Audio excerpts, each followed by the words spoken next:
बांधला घेऊ फिट आहे सगळं नाही पडत अंड तर कसं काय म्हणते मी स्वतः रोहन स्वागत करतो तुमचं आपल्या या छोट्याशा मिनी ब्लॉग मध्ये ऍज अ फायनान्स इंटर्न आणि ऍज अ जिम रॅट. बघूया आजचा दिवस आपला कसा जातो तो.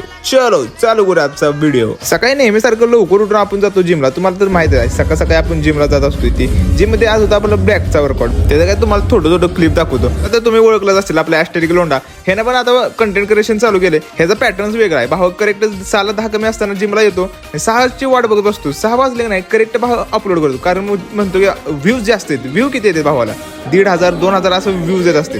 तरी भाऊ काही थटत नाही नुसतं सॅड रील टाकत असतो. तुम्हाला त्याची आयडी मेन्शन करतो. भावाला सपोर्ट करायला विसरू नका. आणि हो त्याला फॉलो करायचं तसं आपल्याला पण फॉलो करायला विसरू नका. नंतर वर्कआउट मध्ये मला म्हणतोय अरे ती परवा मी गाणं ऐकलेलं काय आठवत आहे का तुला. आता ह्यानं गाणं ऐकलेलं मला कसं आठवलं बघा. काय विचारतोय बघा आता मला. आता मला काय माहित कुठलं गाणं लावलंय नव्हतंय का. आता ह्याला काय बोलायचं तर तुम्ही सांगा. त्यानंतर वर्कआउट वगैरे कंप्लीट केला आणि घरी आल्यानंतर मी काल परवा एक नाही अंड्याचं 3 ट्रे घेतलेलं. माझ्यासाठी 2 होता आणि गणेश सरांचा 1 होता. त्यांना म्हणणं जिमवरनं घरी जाताना लागलंच घेऊन जावा तुम्हाला देतो पॅक करून देतो बरोबर. परत जाताना त्यांना काय म्हणतोय बघा मी आता हो का कम बॅक लेलो. आता कशी बॉडी बनत नाही बांधला घेऊ फिट आहे सगळं नाही पडत अंड. भावाला बाकी कशाची काळजी नव्हती. भावाला एकाच गोष्टीची काळजी होती की अंड्यानं फुटलं नाही पाहिजे.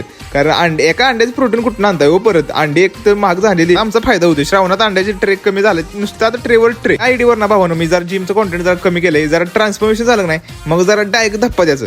त्याची एक झलक दाखवतो तुम्हाला थोडीशी झलक दाखवतो ती बघ कसं आहे बस. त्यानंतर घरी आल्यानंतर ब्रेकफास्ट वगैरे केला. आपले अंडे वगैरे खाल्ली ओट्स वगैरे खाल्ले आणि त्यानंतर ऑफिससाठी निघाला. लंच ब्रेक मध्ये ना मयूर सरांनी त्यांचा पर्सनलचा मेल ओपन केला आणि 2 महिन्यापासून त्या एका गोष्टीची वाट बघत होती. त्या गोष्टी त्यांना मेल आलेला ते सकाळीच मेल आलेला. कामाच्या लोडमुळे काय त्यांनी काय मेल त्यांचा पर्सनलचा मेल ओपनच केला नव्हता. आणि मेल ओपन केल्यावर बाईच्या खुशी बघा कशी झाली. आलाय की सकाळी झालंय आपण बघितलंच नाही कोणीतरी आले की आता रिव्ह्यू करायला कोणी तर आल्या. कठोर 2 महिन्याच्या परिश्रमानंतर भाऊंची गाडी फायनली आज आलेली आहे. मयूर सर आता खुश आहे. भाऊंची गाडी 2 दिवसात तिथं लागणार आहे. आपल्याला गाडी 5 आलाय ना का. आता ही कुठली गाडी आहे डिओ. आता डिओच्या जागी आता दुसरा हत्तर येणार आहे आता नाही लवकरच. पण आता हप्ता